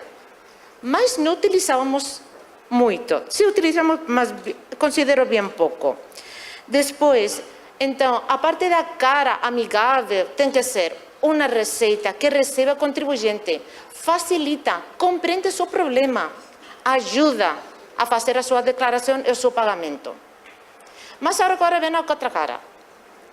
A administração tributária agressiva. Tem que ser agressivo, porque as pessoas que fazem a fraude fiscal não é uma pessoa que pensa, hoje não pago o IVA. Não, estou falando de grandes organizações, paraísos fiscais, que eu já não falo paraísos fiscais, eu falo já jurisdições não cooperativas, mas é o mesmo, claramente. Então, como se faz isso? Durante muitos anos, como falei, 74, antes, nós tivemos toda essa rede, essa base legal para a troca de informação, mas não tem um compromisso político, um apoio político dos governos. O que aconteceu? Google, Amazon, os papéis de Panamá, paraísos, toda essa informação saiu à prensa. Deu consciência aos políticos. O que fizemos? Começamos a estudar, a fazer OCDE, os países europeus, o G20, para que vocês vejam a diferença de faz 10 anos ou menos, de a importância que tem a realidade fiscal, a política fiscal, os governos. Se você vai aos comuniqués do G20, faz 10 anos, tem uma linha, fiscalidade. Reconhecemos a luta contra a sonegação fiscal. Finaliza. Outro dia, 8 e 9 de junho, foi em Japão o último encontro G20 com ministros de finanças. Se você procura o comuniqué, agora mesmo o parágrafo tem quase 20 linhas. Isso é todo um logro, posso acreditar, porque quando eles estão fazendo a elaboração da redação, tem que ser curto, porque é uma mensagem. 20 linhas mostra a relevância que tem agora a fiscalidade a nível político. Então, isso é todo um logro. Eu vou continuar com a troca de informação. Então, principalmente tivemos sempre, com todos Google e demais, começamos principalmente troca de informação a petição, impostos diretos. O que acontecia? Existia, mas tem alguns estados, algum país que estava de acordo com compromissos, outros não, muitos paraísos fiscais. Então, começamos o Fórum Global. O Fórum que realmente você não pode obrigar a um país a comprometer-se a um estándar internacional. Mas, se você señala o caso Suíça, Panamá, paraíso fiscal, você é um paraíso fiscal. Você vai em contra de todos, a sua forma de trabalhar. Então, essa reputação fizeram que eles comprometessem. Então, por todo compromisso político, se a política, se um governo não quer mudar, não pode. Então, fizemos isso. Depois, troca de informação automática. Tem automática o imposto sobre IVA europeu, tem EVIES. EVIES temos essa informação faz muito tempo. Mas agora todo mundo fala de eu sempre falo em inglês, CRS. Então, o CRS, como aconteceu? Estados Unidos unilateralmente decidiu que as instituições financeiras, você vai dar informação aos Estados Unidos, mas se você não dá, vai ter que pagar. O que aconteceu? Realmente, por o princípio de confidencialidade, proteção de dados, um banco espanhol não pode dar informação de seus clientes aos Estados Unidos, vai contra a legalidade. Então, as instituições financeiras procuraram essa administração de cara amigável. Lembra que nós já temos duas caras. Legaram ao G5, a Alemanha, a Espanha, a França, a Itália e Reino Unido. Nós temos este problema. É muito dinheiro. Se nós não damos informação, é muito dinheiro para as empresas. Então, começou o governo a negociar com os Estados Unidos. Mas as empresas, os bancos, já sabiam que a troca de informação automática não vai ser só com os Estados Unidos. Eles, no primeiro momento, já sabiam que vai ser uma troca de informação mundial. Então, você já vê como trabalha o setor privado com o governo. E tudo isso chega ao tema de confidencialidade, muito importante. Eu posso acreditar que as primeiras negociações de FATCA, CRS e demais, o primeiro foi a análise da legislação dos países para garantir a proteção de dados. Então, toda esta informação que está de uma administração tributária a outra, sempre tem essa legalidade. E quando um cidadão ele tem a preocupação, normalmente o cidadão normal não vai ter essa preocupação, porque sabe que os seus dados já o Estado tem. É contra essa sonegação, essa ocultação que realmente funciona a troca de informação. Em quanto a impostos indiretos, eu vou contar a minha experiência. Eu levo mais de 20 anos a auditora fiscal. Normalmente eu comecei como auditora fiscal fiscalizando. Um dos temas que tive foi o IVA, fraude fiscal. Eu tenho a informação, eu tenho a minha base de dados, as compras intracomunitárias, as ventas demais. Você faz a cruze, vê que não dá, o contribuinte não declara. Mas o que aconteceu? O meu sim era automóveis. Fraude carrossel de automóveis. Eu tenho o último, o vendedor. Mas o IVA se perdia. Então, a dificuldade tem o seu vendedor desaparecia. Onde está o vendedor? Como eu consigo as facturas? Eu tenho o número de bastidores dos carros, mas eu não tenho de onde a procedência, só sei a Alemanha. Então, eu procurei a minha chefe. Nós temos um convênio de dupla tributação ou acordo de troca de informação com a Alemanha. E temos uma equipe. Nós temos uma equipe central de informação para fazer isso. O meu chefe falou, você vai incomodar a um país como a Alemanha para solicitar facturas? Então, eu não acreditava. Eu estou falando finais dos 90. Então, eu falei, é que senão eu não posso fechar a fiscalização. Eu preciso de dados, porque é um delito fiscal. E um delito fiscal na Espanha vai ao tribunal. E se você não leva a prova ao tribunal, ele tira.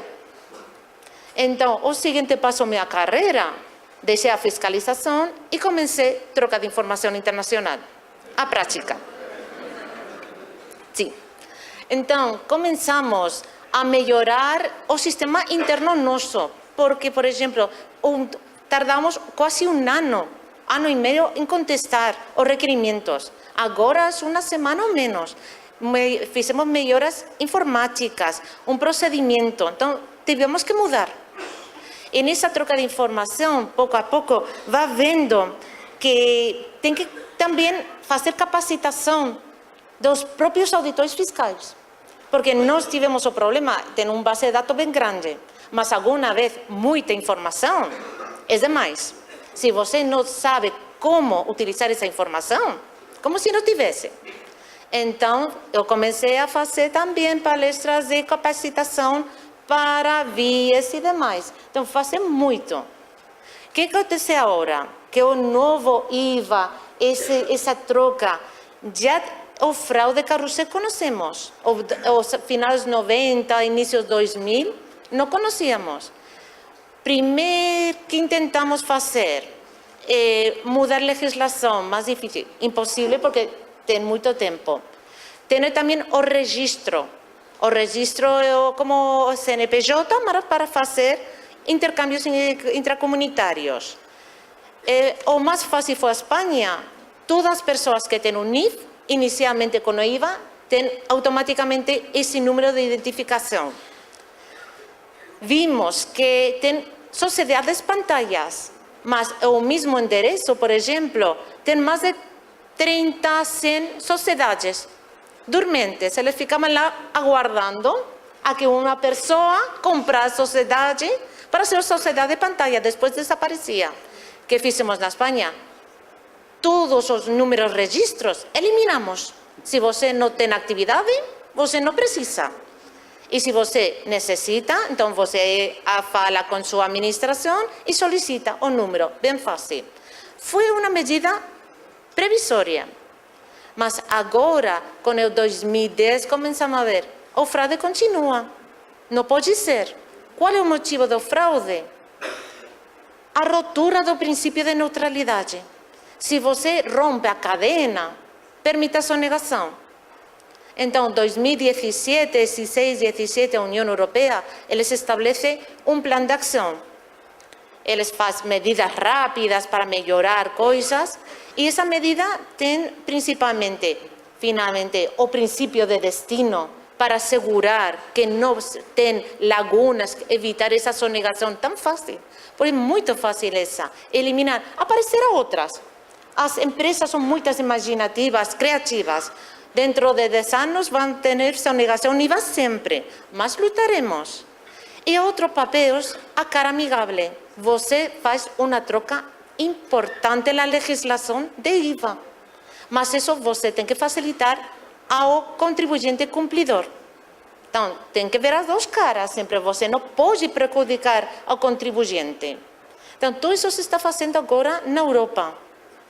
Enquanto ao Brasil, eu penso, já levo 4 anos aqui. Com isso, trabalho com vocês. Eu tento conhecer o sistema tributário brasileiro. Bem complexo. Tem muita dificuldade. Mas vocês, eu sempre falo, vocês são profissionais. Têm uma capacidade enorme. Vocês são as pessoas que têm que fazer essa proposta técnica. Essa cara amigável para facilitar o novo IVA, o Imposto de Bens e Serviços, o Imposto do Brasil. Mas tem que respeitar esses princípios de neutralidade, de eficiência, evitar a sonegação. Tem que facilitar o cumprimento ao contribuinte. E ser sempre forte. Vocês são auditores fiscais. E vocês respondem ao contribuinte, ao cidadão. É sua responsabilidade que o sistema tributário funcione. Então, eu tenho que acordar com as palestras que vocês são as pessoas que podem fazer tudo isto. Não tem que fazer um copia e pega, como você fala, mas tem que aprender que se está haciendo internacionalmente, cosas boas y malas. Y después solo dar ánimo, a reforma tributária está lá. Por favor, ten una reforma tributária que precisam, no 20 anos mais, mas vocês são suficientemente profissionais para chegar a essa reforma. Obrigada.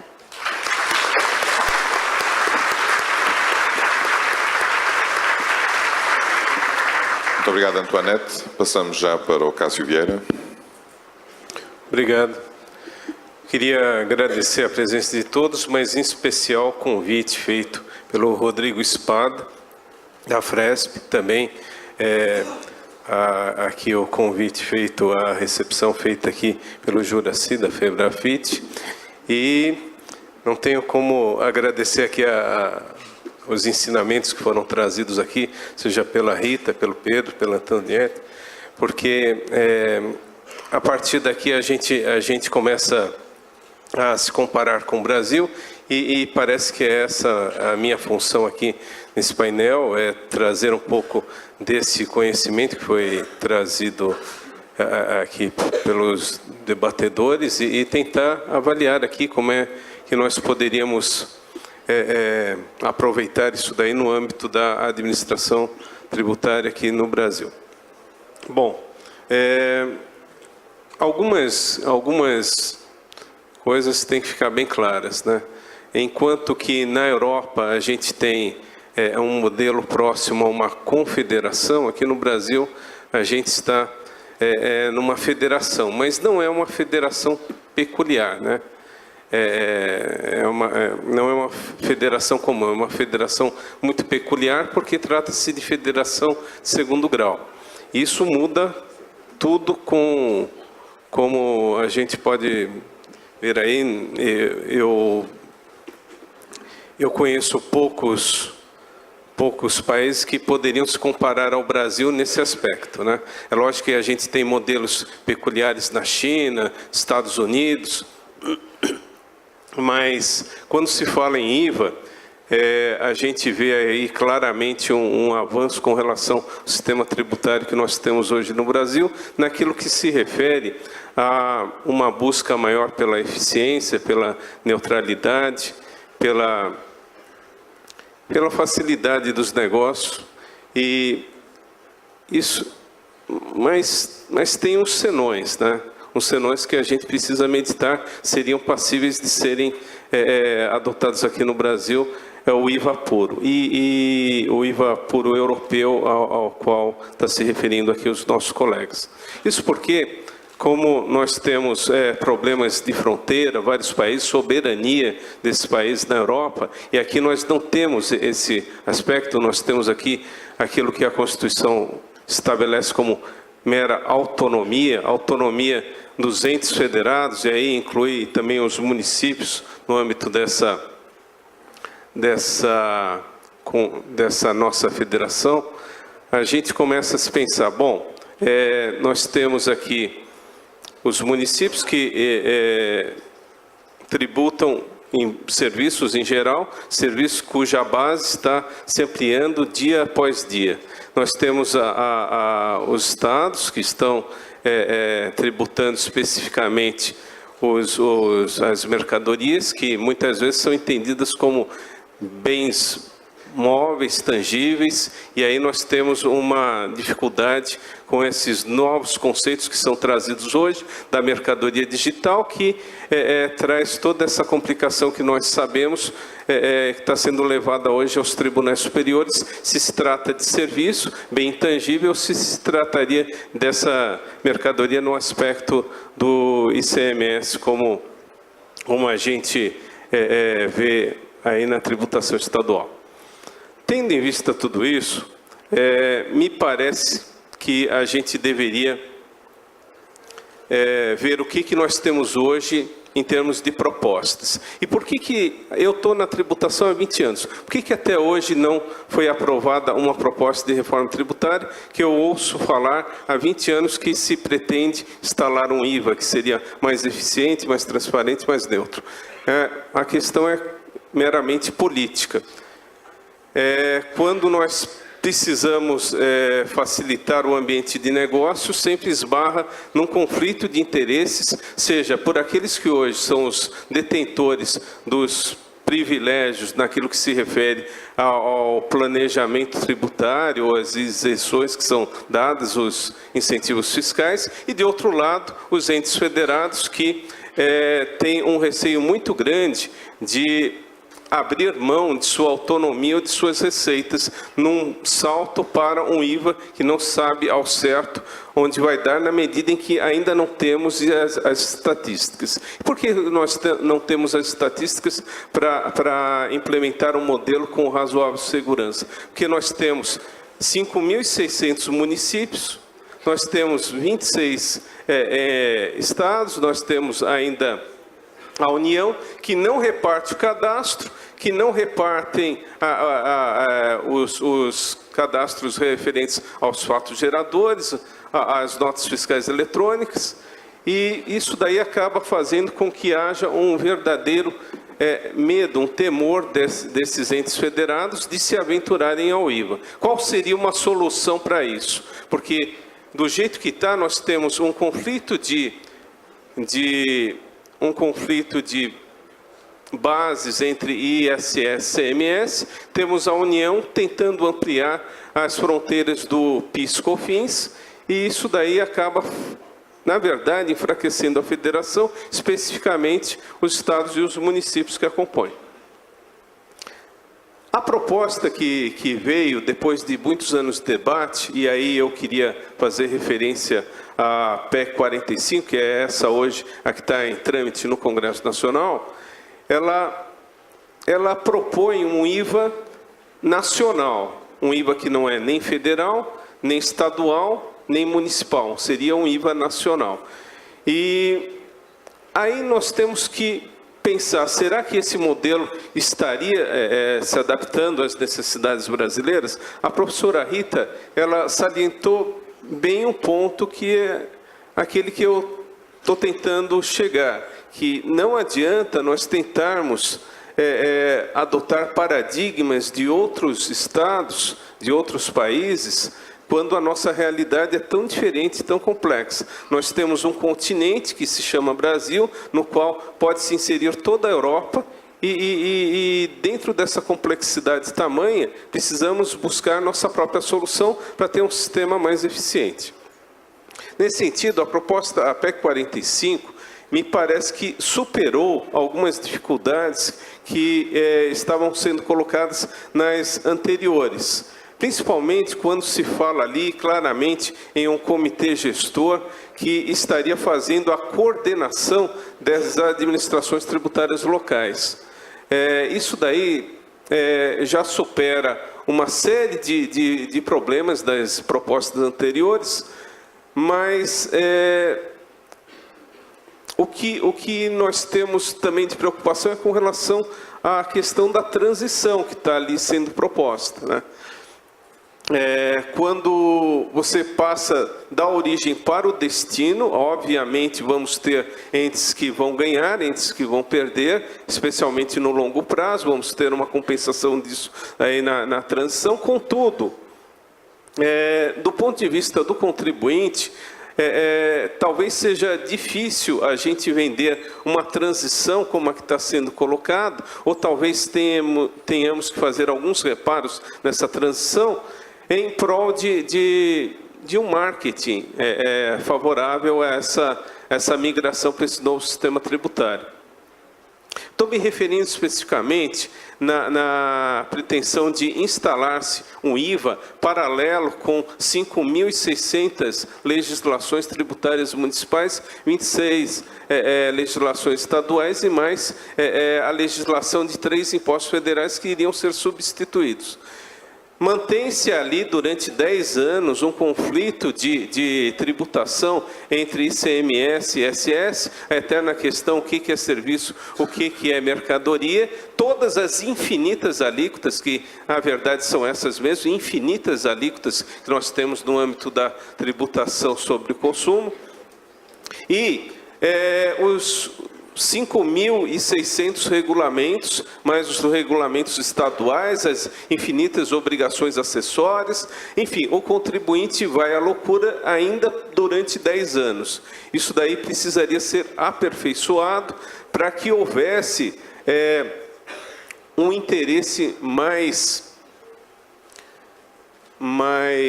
claro por parte dos contribuintes. Hoje, nós estamos conversando, nós que eu falo é a Anafisco, a entidade de auditores fiscais da qual eu sou presidente, nós estamos conversando com diversas entidades de contribuintes e essa é uma preocupação que nos é recorrente. Nesse sentido, para migrar para um sistema de destino, para migrar para um sistema neutro, um sistema que seja desse modelo proposto aqui pela PEC 45, os reparos que nós gostaríamos de fazer com relação à transição se referem a, primeiro, normas, diretrizes constitucionais, porque aqui no Brasil, para quem não sabe, o direito tributário ele é todo constitucionalizado, diretrizes constitucionais para que estados e municípios caminhem em direção a um ISS único, num primeiro momento, a um ICMS único, com regulamentação única, com obrigações acessórias únicas, banco de dados unificado, para, num segundo momento, com esses bancos de dados, a gente partir para o IVA. Sem isso, falar para o nosso atual contribuinte, olha, segura a onda aí, porque durante os próximos 10 anos vamos continuar com essa mesma confusão que nós temos hoje aqui. Vai ser difícil a gente evoluir para aonde nós queremos chegar. Tá? Desculpa, Cássio, só um momento. Eu peço desculpa não só ao Cássio que estava palestrando, mas a professora Rita tem mesmo de sair neste momento para apanhar o seu avião. O painel vai continuar, a professora Rita tem de sair neste momento, se ela quiser só desejar uma última palavra. Só agradecer a todos, pedir imensa desculpa e dizer que desejo as maiores felicidades e o maior sucesso para a reforma tributária no Brasil. Obrigada.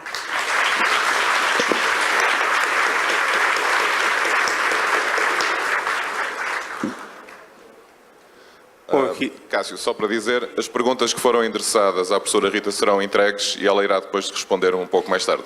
Tá, muito obrigado, Cássio, peço desculpa. Obrigado. Só para finalizar, então,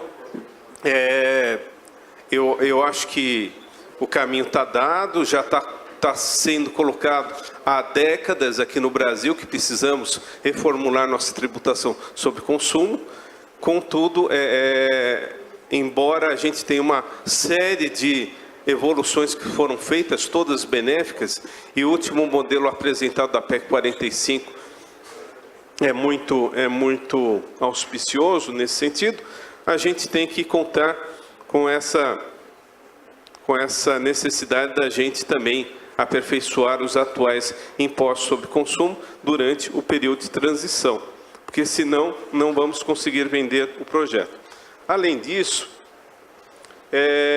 vale ressaltar que a proposta que está sendo colocada hoje é de um comitê gestor que seria composto por administrações tributárias da União, Estados, Distrito Federal e municípios, né?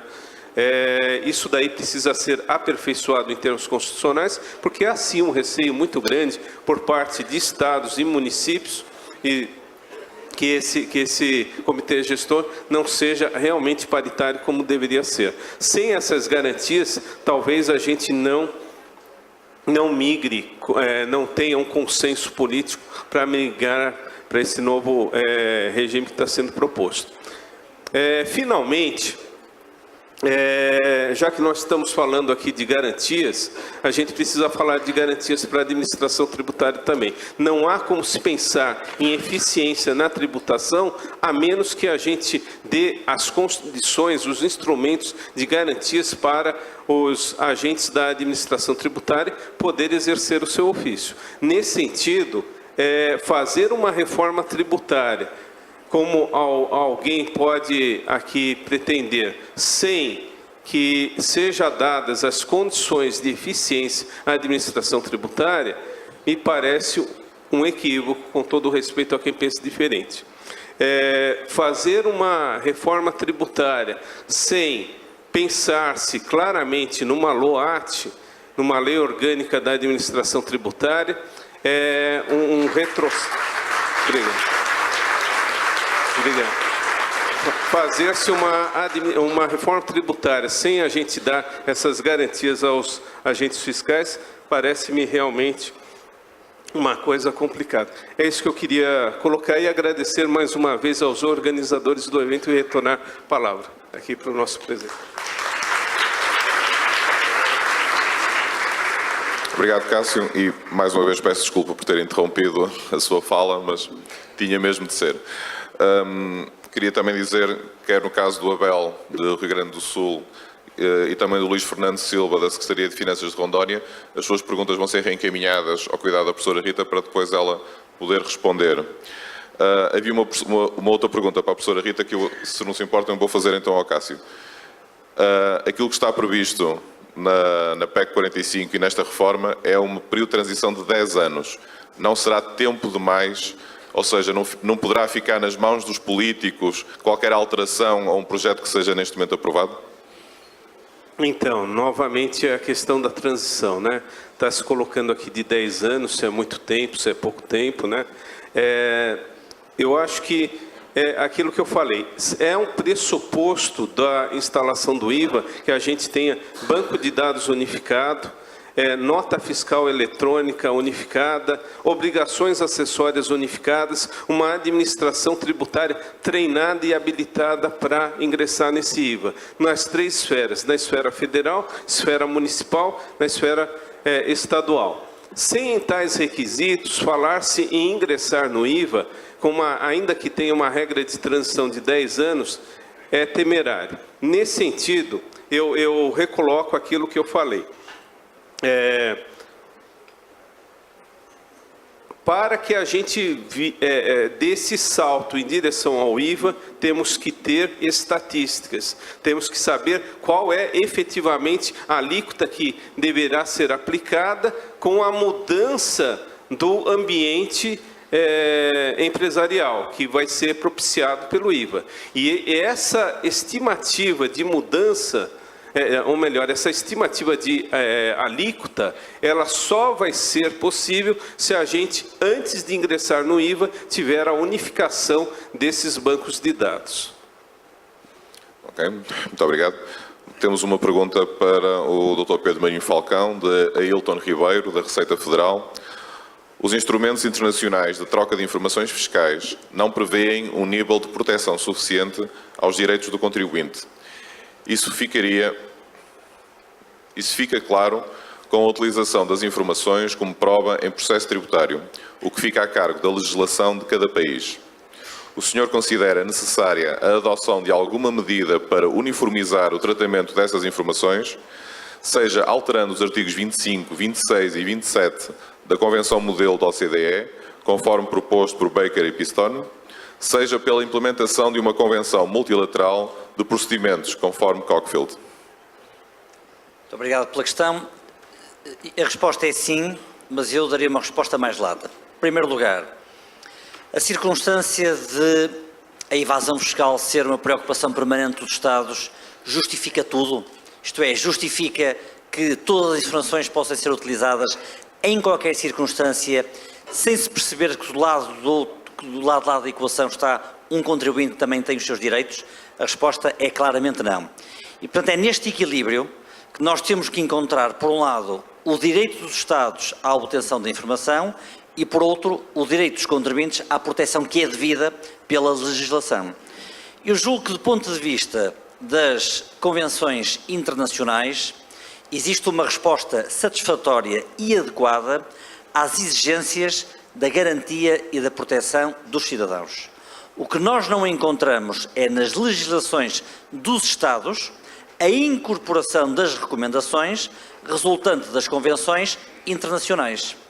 Conheço bem o sistema português e no sistema português nós muitas vezes encontramos um aproveitamento de informações pela autoridade tributária para desencadear outros mecanismos de inspeção, cujo ponto de conhecimento resulta de processos laterais. Vou dar um exemplo de um contribuinte que estava a ser inspecionado relativamente à aquisição de uma embarcação.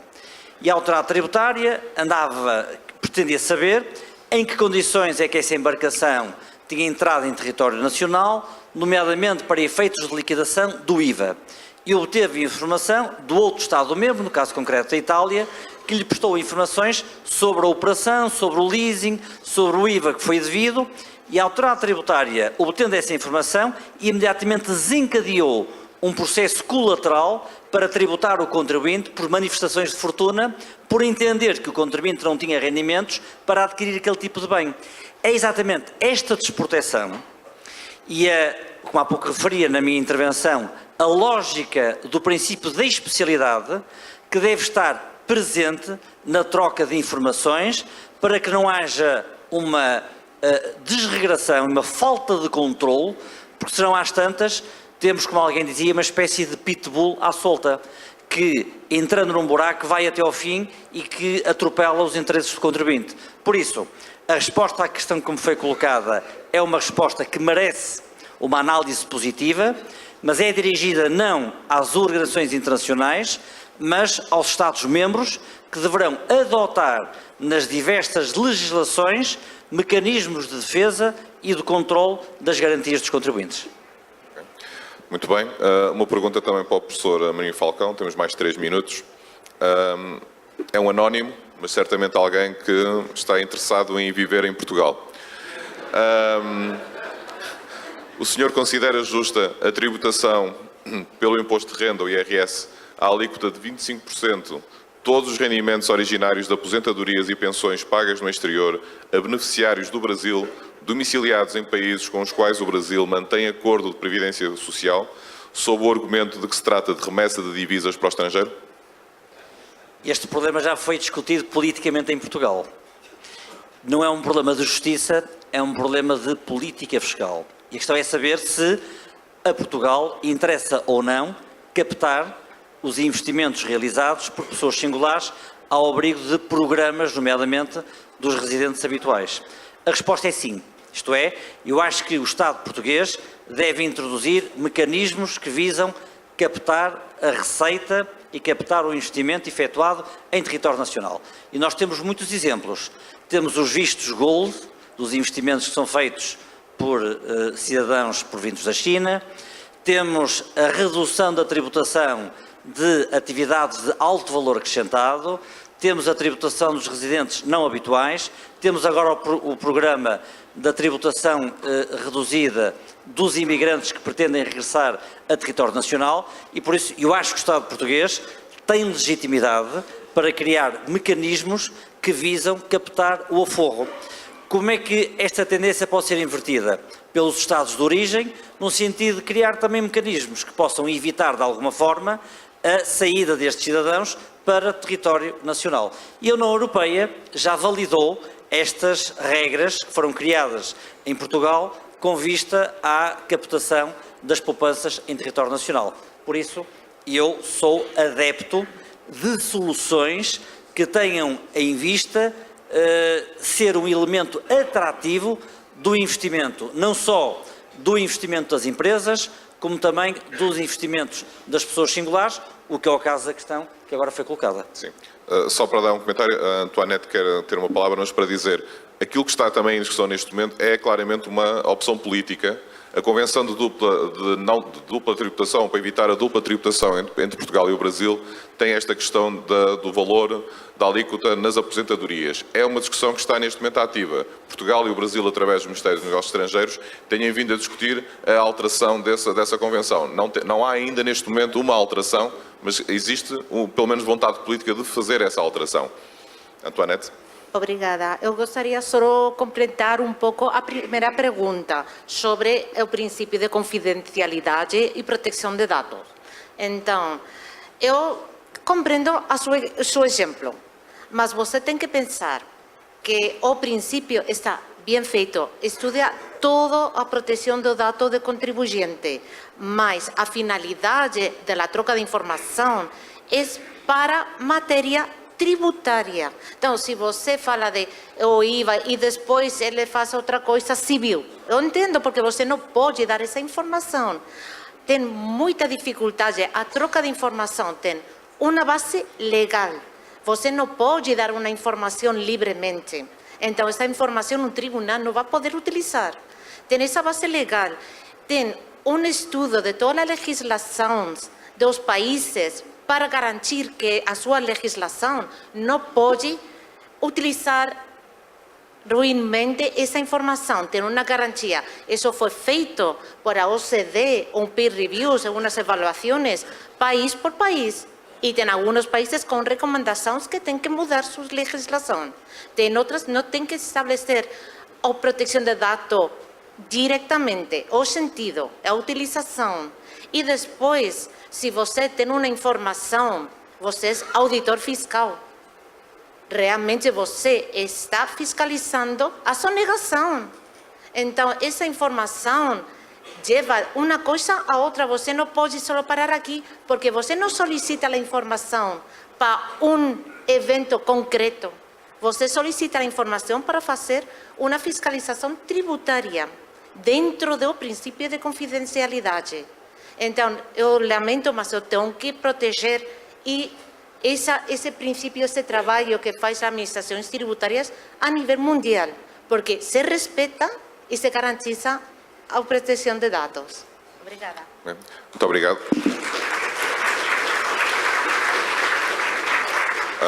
Os brasileiros também são imaginativos e enviam uma pergunta ao moderador. O Luís Mesquita, do Sindifisco Nacional, pergunta qual a participação dos inspectores, auditores fiscais portugueses na construção das soluções e da operacionalização do IVA. Tem duas vertentes e eu respondo rapidamente. Através da APIT, através da nossa associação, fazemos aquilo que faz qualquer associação ou qualquer sindicato, lobby. Tentamos, através daquilo que são as nossas experiências em termos de política fiscal, tentar orientar aquilo que são opções políticas. Raramente o conseguimos, mas é esse o papel. Dentro da administração tributária, temos um grupo de colegas que trabalha junto da administração, junto do governo, no sentido de trabalhar ao mesmo tempo com a União Europeia, no sentido de que toda esta discussão, em que a professora Rita inclusivamente faz parte, possa contribuir, sobretudo com os grupos de trabalho junto do Parlamento Europeu. O Miguel Viegas, que esteve ontem aqui como palestrante, recebe muito desse contributo das administrações fiscais. Portanto, tem duas vertentes. Uma através da associação, lobby junto do Governo Nacional, especialmente do Governo Nacional, e depois, dentro da administração tributária, um trabalho que é feito já de apoio às questões técnicas. E uma última pergunta, mesmo para o nosso tempo já esgotou, e será ao painel, a quem quiser ou puder responder. Do Bruno Carvalho, da AFEPI. No livro Capital no século XXI, do Piketty, ele demonstra como a mobilidade do capital e a internacionalização das empresas faz com que seja impossível taxar adequadamente o capital, a menos que exista uma cooperação tributária global, ou até um imposto supranacional, como a União Europeia atua no sentido da harmonização da legislação tributária entre os seus membros, como a radical diferença entre a tributação de países como a Hungria, que tributa fortemente o consumo, coexiste na União Europeia com outros sistemas muito mais progressivos de França ou Dinamarca.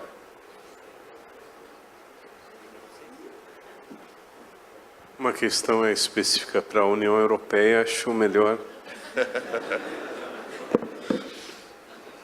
Bom, a harmonização fiscal, de facto, quer nos impostos sobre rendimento, quer nos impostos sobre consumo, é absolutamente determinante para que a União Europeia funcione como um verdadeiro mercado único. E, portanto, uma das preocupações é precisamente esta. Só que, como nós percebemos, e esta já é uma questão política, os países têm grande dificuldade em abrir mão da respectiva legislação, porque é uma fatia importante da soberania fiscal. Portanto, o que é que nós assistimos? É que a evolução da legislação em matéria fiscal, no que respeita à receita, é muito lenta, porque os Estados têm grande dificuldade em transferir para a União Europeia os poderes das respectivas Assembleias Legislativas em matéria tributária. Por isso eu remataria, porque estamos em cima do tempo, dizendo o seguinte: é absolutamente desejável que no seio da União Europeia exista uma convergência dos impostos sobre rendimento, dos impostos sobre consumo. O que eu entendo é que é dos propósitos mais difíceis de aceitar, porque os Estados têm grande dificuldade em abrir mão de um poder que para eles é muito importante, que é definir a carga fiscal dentro de cada país. E assim terminamos. É verdade. Muito obrigado a todo o painel. Peço uma salva de palmas e muito obrigado a todos.